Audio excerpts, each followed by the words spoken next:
Welcome dears. आइए हम लोग क्लास 10th के फर्स्ट चैप्टर बायो का फर्स्ट चैप्टर लाइफ प्रोसेस के बारे में आज पढ़ते हैं। सबसे पहले जानेंगे कि लाइफ प्रोसेस क्या होता है, यानी कि लाइफ प्रोसेस क्या है।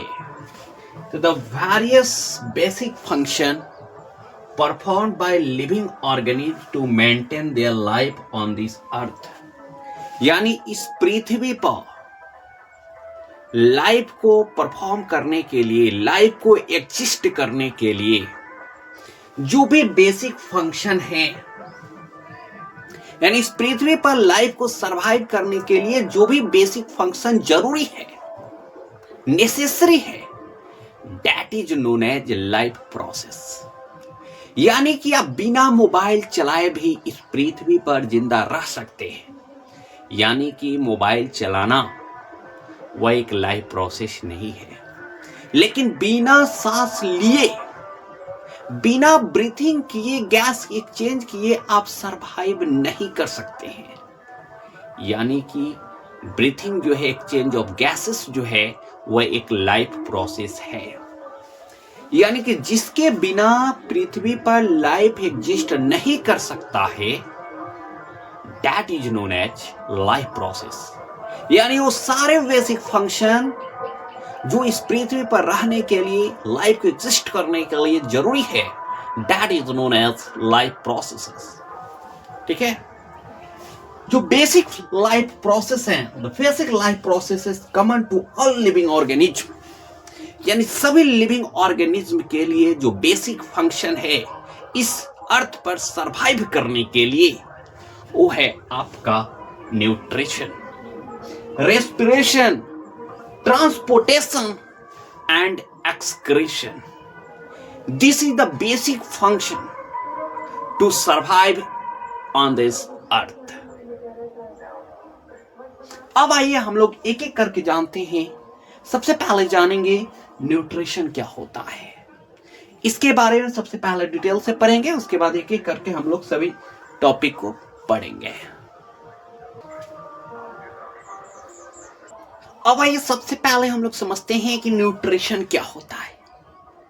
Nutrition, the process by which a living organism obtain and utilize food, माने जिस प्रोसेस के दौरान एक लिविंग ऑर्गेनिज्म फूड को लेता है, खाता है और उस फूड को अपने बॉडी में यूटिलाइज करता है, उस फूड का यूज करता है, that is known as nutrition. यानी न्यूट्रिशन क्या है? तो एक प्रोसेस है जिस प्रोसेस के दौरान फूड को खाया जाता है। आप भोजन को खाते हैं और वो भोजन आपके बॉडी में यूटिलाइज हो जाता है, उसका यूज होता है एनर्जी प्रोडक्शन के लिए, सेल के रिपेयर के लिए। तो उसी को जो है, उसी प्रोसेस को जो है हम लोग न्यूट्रिशन कहते हैं। अब देखिए न्यूट्रिशन का क्या फायदा है, यानी आपको खाना खाने से क्या बेनिफिट है, आप खाना क्यों खाते हैं, what is the benefit, what is the importance of nutrition. Nutrition का क्या इंपॉर्टेंस है? देखिए, न्यूट्रिशन यानी कि फूड जो आप खाते हैं वह जो है आप में एनर्जी का प्रोडक्शन करता है। भोजन खाने से एनर्जी मिलता है। सेकंड, ग्रोथ एंड डेवलपमेंट, यानी आपके ग्रोथ में और डेवलपमेंट में जो है वो मदद करता है। And third function of nutrition, importance of nutrition, that is repair of damage tissue. यानी अगर आपका टिश्यू डैमेज हो जाता है, आप गिर जाते हैं कहीं, आपका सेल जो है, टिश्यू जो है, मसल जो है, स्किन जो है, जब डैमेज हो जाता है तो उसको रिपेयर करने में जो है मदद करता है। तो this is the importance of food, importance of nutrition. यही कारण है कि हम लोग न्यूट्रिशन भोजन जो है वो लेते हैं, खाते हैं। ये न्यूट्रिशन भी कई प्रकार के होते हैं। यहाँ पे हम लोगों ने न्यूट्रिशन को दो भागों में डिवाइड किया है। First, that is known as autotrophic nutrition and second, that is known as heterotrophic nutrition. Autotrophic nutrition के मतलब होता है organism prepare their own food, माने वैसा ऑर्गेनिज्म जो अपने फूड को खुद बनाते हो, जैसे प्लांट है तो ऑटोट्रॉफिक का एग्जांपल्स है, यानी organism which prepare their own food is known as autotrophic, and second that is known as heterotrophic nutrition. So what is heterotrophic? Hetero means different. Heterotrophic nutrition, organism which depend on other for their food is known as heterotrophic nutrition. यानी वैसे organism जो अपने भोजन के लिए, अपने food के लिए किसी अदर ऑर्गेनिज्म पर डिपेंड होते हैं तो उन्हें हम लोग हेटरोट्रॉफिक कहते हैं। ठीक है, यानी उसमें जो न्यूट्रिशन होता है that is known as heterotrophic nutrition. The heterotrophic nutrition के एग्जांपल ह्यूमन बींग्स है, यानी हम लोग जो हैं वो हेटरोट्रॉफिक एग्जांपल्स हैं, क्योंकि हम लोग खुद से खाना नहीं बनाते, हम लोग दूसरे ऑर्गेनिज्म पर अपने भोजन के लिए डिपेंड होते हैं। केवल हम लोग उस ऑर्गेनिज्म को कुक करके खाते हैं, केवल हम लोग कुक करते हैं। जब तक हम लोगों को इंग्रेडिएंट नहीं मिलता है, यानी कोई ऑर्गेनिज्म जैसे आलू है, चावल है, ये सब जब हम लोगों को मिलता है तब हम लोग उसको कुक करके केवल उसको खाते हैं। इसलिए हम लोग हेटरोट्रॉफिक न्यूट्रिशन जो है करते हैं, जबकि प्लांट जो है वो अपने फूड का प्रोडक्शन खुद करता है by the process of photosynthesis.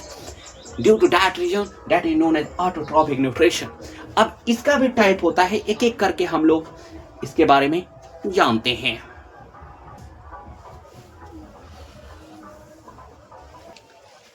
हम लोगों ने अभी समझा है कि न्यूट्रिशन जो है दो प्रकार के होते हैं। First known as that is known as autotrophic nutrition and second that is known as heterotrophic nutrition. Autotrophic nutrition मतलब वैसे ऑर्गेनिज्म जो अपने भोजन खुद बनाते हैं, हेटरोट्रॉफिक जो दूसरे पर जो है अपने फूड के लिए डिपेंड होते हैं। ऑटोट्रॉफिक न्यूट्रिशन भी वो दो प्रकार का होता है। First, that is known as chemosynthetic autotrophic nutrition, and second, that is known as photosynthetic autotrophic nutrition. ठीक है, तब फर्स्ट जो है केमोसिंथेटिक ऑटोट्रॉफिक न्यूट्रिशन, यह जो है अपने फूड का प्रिपरेशन केमिकल से करता है। यानी केमोसिंथेटिक ऑटोट्रॉफिक न्यूट्रिशन के जो ऑर्गेनिज्म होते हैं वो केमिकल के मदद से ही अपने फूड, अपने एनर्जी का प्रोडक्शन करते हैं, अपने फूड का प्रिपरेशन करते हैं। जैसे केमोसिंथेटिक ऑटोट्रॉफिक न्यूट्रिशन के जो ऑर्गेनिज्म है वे नाइट्रोजिनस कंपाउंड को जो है केमिकल एनर्जी में कन्वर्ट कर देते हैं और वही उनका फूड हो जाता है, उसी से उनको एनर्जी मिलता है। इसका बहुत ही बढ़िया एग्जाम्पल है जो एग्जाम में पूछा जाता है, वो है आपका purple sulphur bacteria. Purple sulphur bacteria जो है यह आपका बहुत ही अच्छा एग्जाम्पल है केमोसिंथेटिक ऑटोट्रॉफिक न्यूट्रिशन का, जो केमिकल के मदद से अपने फूड का सिंथेसिस करता है। ठीक है, सेकेंड जो है हम लोगों का फोटोसिंथेटिक ऑटोट्रॉफिक न्यूट्रिशन। अब हम लोग इसके बारे में पढ़ेंगे। फोटोसिंथेटिक ऑटोट्रॉफिक न्यूट्रिशन क्या होता है। ऑटो के मतलब तो जानते हैं कि ऑटोट्रॉफिक न्यूट्रिशन के मतलब वैसा ऑर्गेनिज्म जो अपने फूड का प्रिपरेशन खुद करता है, लेकिन फोटोसिंथेटिक के मतलब क्या है अब जान के यहाँ पे केमोसिंथेटिक मतलब केमिकल के मदद से अपने फूड का सिंथेसिस करता है, और फोटोसिंथेटिक ऑटोट्रॉफिक न्यूट्रिशन का मतलब है, फोटो के मतलब ही होता है लाइट, यानी लाइट के मदद से, सनलाइट के मदद से ये अपने फूड का सिंथेसिस करते हैं। आइए हम लोग इसके बारे में डिटेल से जानते हैं। नाउ अब हम लोग ऑटोट्रॉफिक न्यूट्रिशन के second types that is photosynthetic autotrophic nutrition के बारे में पढ़ेंगे। हम लोग जानते हैं कि फोटोसिंथेटिक के मतलब है लाइट के मदद से फूड का प्रिपरेशन होगा, यानी वैसा organism which prepare their food by themselves by the help of light, यानी लाइट के मदद से जो ऑर्गेनिज्म अपनी फूड का प्रिपरेशन खुद करता हो, सिंथेसिस खुद करता हो, that is known as autotrophic. ठीक है, तो ऑटोट्रॉफिक के लिए यानी कि फोटोसिंथेटिक में, फोटोसिंथेटिक मेथड के द्वारा कौन सा इंग्रेडिएंट जो है वो जरूरी है, जिसके मदद से फोटोसिंथेटिक ऑटोट्रॉपिक न्यूट्रिशन पॉसिबल है। इंग्रेडिएंट का मतलब है कि अपने फूड को प्रिपरेशन करने के लिए जो जो सामग्री चाहिए, that is known as ingredient. ठीक है, जैसे कि अगर आप सब्जी बनाना चाहते हैं, दाल बनाना चाहते हैं, अगर आप पल्सेस दाल बनाना चाहते हैं तो सबसे पहले आपको जिसका भी दाल बनाना चाहते हैं उसका, जैसे चना का दाल बनाना चाहते हैं तो आपको चना का दाल चाहिए। उसके बाद उसमें आपको मसाला चाहिए, पानी चाहिए, नमक चाहिए, तो जो चाहिए that is known as ingredient. उसी प्रकार से फोटोसिंथेटिक ऑटोट्रॉपिक के लिए, ऑटोट्रॉपिक न्यूट्रिशन के लिए आपको CO2 चाहिए। CO2 के मतलब है कार्बन डाइऑक्साइड चाहिए, जो आपको एयर से मिलेगा, एटमॉस्फेयर से मिलेगा। Second that is known as water. Water जो आपको रूट, प्लांट जो है वो अपने रूट के द्वारा सोइल से वाटर को एब्जॉर्ब करेगा, यानी वाटर आपको सोइल से मिलेगा। किसको मिलेगा? प्लांट को। ऑटोट्रॉपिक, जो ऑटोट्रॉपिक परफॉर्म करता है जैसे प्लांट है। And third that is known as light. Light के लिए सन एनर्जी, यानी कि सन से जो है उनको लाइट मिलेगा। And next last that is known as chlorophyll. Chlorophyll जो है वो क्लोरोप्लास्ट जो है, क्लोरोप्लास्ट में जो है क्लोरोफिल पाया जाता है, यानी कि लीफ में जो है वो क्लोरोफिल पिगमेंट जो है पाया जाता है। यानी क्लोरोफिल एक पिगमेंट है जिसके कारण लीफ का कलर जो है ग्रीन होता है। लीफ के कलर ग्रीन होने का कारण है क्या है? क्लोरोफिल। तो व्हाट इज क्लोरोफिल? तो chlorophyll is a pigment, green pigment that is present in leaves due to that reason plant leaf is green. यानी लीफ को ग्रीन होने का कारण है क्या है? Chlorophyll pigment. ठीक है, तो ये जो है इंग्रेडिएंट है that is necessary for photosynthetic process. यानी फोटोसिंथेसिस को परफॉर्म करने के लिए ये इंग्रेडिएंट जो है हम लोगों को जरूरी है। फोटोसिंथेटिक का एक रिएक्शन होता है, यानी कि फोटोसिंथेटिक प्रोसेस के दौरान फोटोसिंथेसिस क्या है? तो फोटोसिंथेसिस एक प्रोसेस है जिसके मदद से प्लांट जो है अपने फूड का प्रिपरेशन करता है। यानी photosynthesis is the process by which plant make their own food. ठीक है, तो फोटोसिंथेटिक रिएक्शन के दौरान, यानी यही एक प्रोसेस है जिसके दौरान जो है प्लांट अपने फूड का सिंथेसिस करता है। तो देखिए ये रिएक्शन है आपका जो बहुत ही जरूरी है, और ये बैलेंस रिएक्शन लिखा गया है। तो बैलेंस रिएक्शन आप याद रखेंगे, आपको एग्जाम में बैलेंस रिएक्शन ही लिखना होगा, ना इधर आपका मार्क्स जो है वो रिड्यूस हो सकता है, कट सकता है। तो यहाँ पे 6CO2 + 12H2O, ये जो है सनलाइट के प्रेजेंस में, क्लोरोफिल के प्रेजेंस में जो है ये रिएक्शन परफॉर्म होता है, और ये टूट जाता है किसमें? C6H12O6, जो ग्लूकोज है, शुगर है, और H2O + O2 जो है 6O2 वो जो है एटमॉस्फेयर में रिलीज हो जाता है। ये फोटोसिंथेटिक प्रोसेस के दौरान क्या होता है? Absorption of light energy by chlorophyll. Chlorophyll जो लिप्स में पाया जाता है, उस क्लोरोफिल का मेन फंक्शन क्या होता है? तो वही सनलाइट को ट्रैप करना, सनलाइट को एब्जॉर्ब करना, that is the main function of chlorophyll that is present in lips. And second that is conversion of light energy into chemical energy. यानी उसके बाद क्या होता है, जब सनलाइट एब्जॉर्ब कर लेता है लीफ, उसके बाद लाइट एनर्जी जो है वो केमिकल एनर्जी में चेंज होता है, और केमिकल एनर्जी में चेंज होने के बाद वाटर जो है वो ब्रेक हो जाता है हाइड्रोजन में और ऑक्सीजन में। उसके बाद लास्ट में क्या होता है कि कार्बन डाइऑक्साइड जो है इसका रिडक्शन हो जाता है, यानी ऑक्सीजन जो है इसमें से निकल जाता है, और फाइनली कार्बोहाइड्रेट का फॉर्मेशन होता है। ये प्रोसेस जो है वो फोटोसिंथेटिक रिएक्शन में होता है। नेक्स्ट, प्लांट जो अपने ग्लूकोज का, स्टार्च का फॉर्मेशन करता है, तो प्लांट अपने ग्लूकोज को स्टार्च के रूप में स्टोर करके रखता है। यानी प्लांट जो भी शुगर का फॉर्मेशन करता है, सिंथेसिस करता है, वो अपने फूड को जो है ग्लूकोज को स्टार्च के रूप में स्टोर करके रखता है, और ह्यूमन बीइंग जो है वो ग्लूकोज को ग्लाइकोजेन के रूप में स्टोर करके रखता है। This is also a very important point. ये भी बहुत इंपॉर्टेंट पॉइंट है कि प्लांट अपने फूड को, ग्लूकोज को किस फॉर्म में स्टोर करके रखता है, तो स्टार्च के फॉर्म में। ह्यूमन बीइंग ग्लूकोज को किस फॉर्म में स्टोर करके रखता है, तो ग्लाइकोजेन के रूप में। जो ऑर्गेनिज्म फोटोसिंथेटिक मेथड से अपने फूड का प्रिपरेशन करता है, सिंथेसिस करता है, उसका बेस्ट एग्जांपल आप जानते हैं क्या है, प्लांट है, ग्रीन प्लांट है, and that is known as cyanobacteria, blue green algae, etc. This is example of photosynthetic autotrophic nutrition, यानी वैसे ऑर्गेनिज्म है जो खुद अपने फूड का प्रिपरेशन करते हैं, सिंथेसिस करते हैं। अब हम लोग now topic that is stomatal pore. Pore means opening, यानी कि स्टोमाटा ओपनिंग के बारे में अभी हम लोग पढ़ेंगे।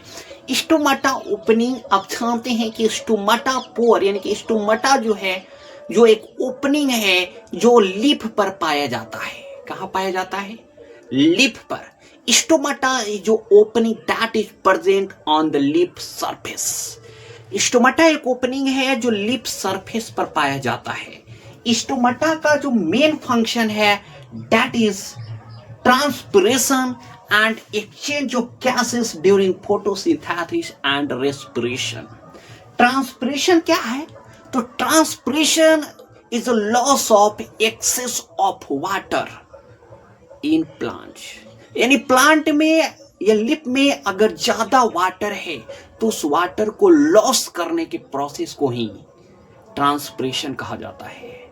And this is the first function of stomata and second function जो स्टोमाटा का है वो exchange of gases during photosynthesis, यानी फोटोसिंथेसिस के दौरान गैस का जो एक्सचेंज होता है, कार्बन डाइऑक्साइड अंदर आता है और उस फोटोसिंथेसिस रिएक्शन के बाद, फोटोसिंथेसिस प्रोसेस कंप्लीट होने के बाद जो ऑक्सीजन गैस एटमॉस्फेयर में रिलीज होता है, वो गैस कहाँ से एक्सचेंज होता है, तो उसी स्टोमाटा के द्वारा, स्टोमाटा ओपनिंग के द्वारा गैस का एक्सचेंज होता है।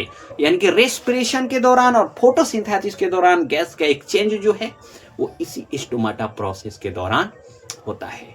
और ट्रांसपिरेशन यानी एक्सेस वाटर अगर लिप में है, प्लांट में है, तो उसका भी लॉस जो है स्टोमाटा पोअर के द्वारा ही, ओपनिंग के द्वारा ही होता है।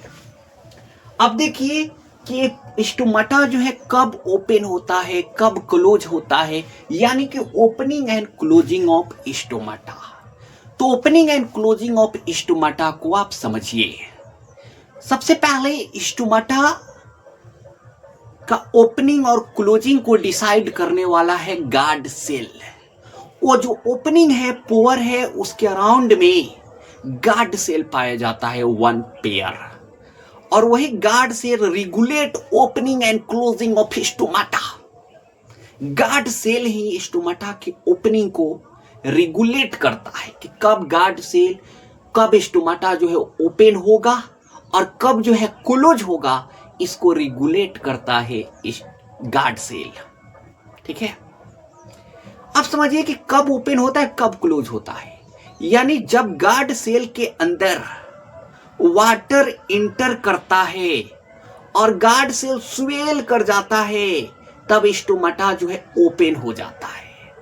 लेकिन जब गार्ड सेल से वाटर का लॉस हो जाता है, वाटर जो है बाहर निकल जाता है, तो स्टोमाटा, गार्ड सेल जो है वो श्रिंक कर जाता है, जिसके कारण स्टोमाटा जो है वो क्लोज हो जाता है। इस तरीके से guard cell regulate opening and closing of stomata. ठीक है, अब समझिए माय डियर, ये जो ओपनिंग है ये जो है ऐसे प्लांट में, और डिजर्ट प्लांट में जो फोटोसिंथेसिस होता है वो कैसे होता है। तो एक मेन फंडा है कि डिजर्ट प्लांट में आप जानते हैं कि रेगिस्तान में वाटर का लेवल बहुत कम है, ना के बराबर है, और इसलिए ड्यू टू दिस रीजन वहां के जो प्लांट हैं उनका लीफ भी उनमें नहीं पाया जाता है।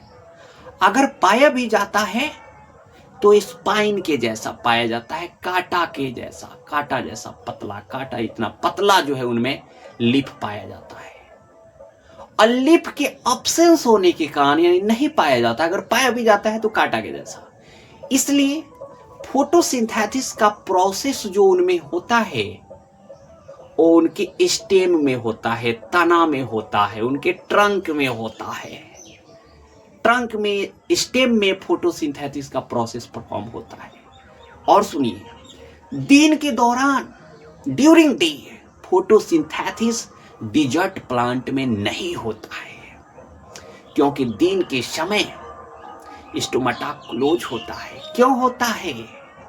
क्योंकि जब स्टोमाटा खुलेगा तो धूप के कारण, सनलाइट के कारण वाटर का लॉस हो जाएगा, और वाटर बहुत कम है, इसलिए दिन के समय फोटोसिंथेसिस का प्रोसेस नहीं होता है, रात के दौरान होता है।